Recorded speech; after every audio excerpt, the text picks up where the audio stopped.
My focus will largely be with you, Mr. Moore, but I invite anyone else on the panel to weigh in if you feel you can contribute in some fashion to the response. I appreciate your opening statement, Mr. Moore. We've heard that from a number of officials at CBSA, and I mean no disrespect when I say this, but I'm not interested in lessons learned. I'm interested in how we got here and the issues that are really concerning to Canadians. There seems to be a culture of hiding information, threatening those that come forward, reprisals, and a general lack of accountability from senior leadership at CBSA. This committee has bona fide concerns that CBSA's top brass is covering up and deliberately trying to hide their actions while scapegoating others. There are now over 12 investigations taking place because of this debacle. My time is limited. I'm going to be asking for straightforward and honest responses, please. Mr. Moore, we've seen the ArriveSCAM briefing packages that went to Ms. O'Gorman. Your name is all over these documents, as is Min Doan and Kelly Belanger.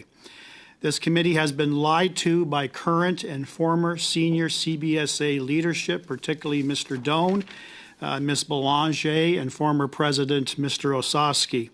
I expect you to tell us the truth today. Will you agree to that, sir?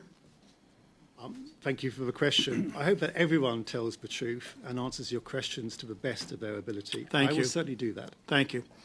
So the biggest question that we need to put a final point on without deliberating any further is who at CBSA was responsible for the decision to choose GC strategies, also known as Government of Canada strategies.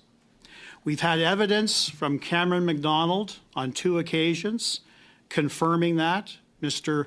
Antonio Utano confirming that it was Min Doan. We also have what was really telling is a public document, an ATIP response from CBSA, which confirms in Annex A of the document that, and I'm going to read this out, who made the decision to contract GC? My office. This is in reference to Min Doan's office and Kelly Belanger's office. Same office. My office made the decision to pursue the contract with GC Strategies. The 2 proposals for the work were presented to the CIO and President, and the decision was made to proceed with GC Strategies as their proposal and approach aligned what the CBSA was looking for, particularly rapid staff augmentation. The Deloitte proposal was a managed service using their cloud instance. This would have involved additional risk and did not align with our decision to build cloud mob competencies with the agencies. Are you prepared right here and right now, sir, Mr. Moore, to confirm once and for all that it was Min Doan who ultimately made the decision to go with GC Strategies? Yes or no? So I'd like to provide some additional clarification for the committee. So there were 2 decisions here. The first decision was how the ArriveCan app would be developed. That decision was a staff augmentation decision. The decision was to keep this in-house in order to develop the app and use staff augmentation to bring in the technical services required. The other option was the managed service approach, which is the Deloitte option.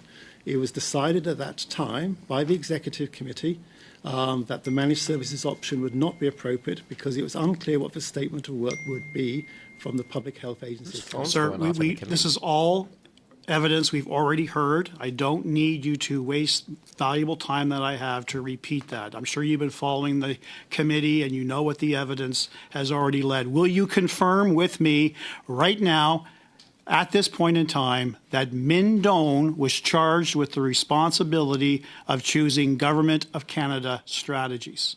So I can confirm once the staff augmentation model was agreed, the ISTB branch was responsible for putting in place the resources required, whether those be resources from... And was that Min Doan, sir, yes or no? Was that Min Doan? He was the Vice President of the Information Science and Technology. Was that Min Doan, sir, yes or no? He was the Vice President, and it was a decision made by... And the Vice President at that time was Min Doan, correct? That is correct.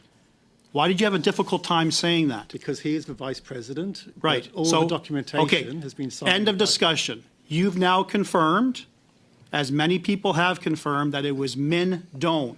Min Doan repeatedly lied to this committee, saying he didn't personally make that decision, his team did. So I'm very glad for your honesty, and we can clarify that and move on. But I think Now, it's this was, sir, I asked the questions. This was such a political hot potato for the government that the Minister of Public Safety at the time, Marco Mendicino, had significant concerns with Government of Canada strategies, particularly with the millions of dollars received. And we now know that they received upwards to $19 million for their involvement in this particular boondoggle.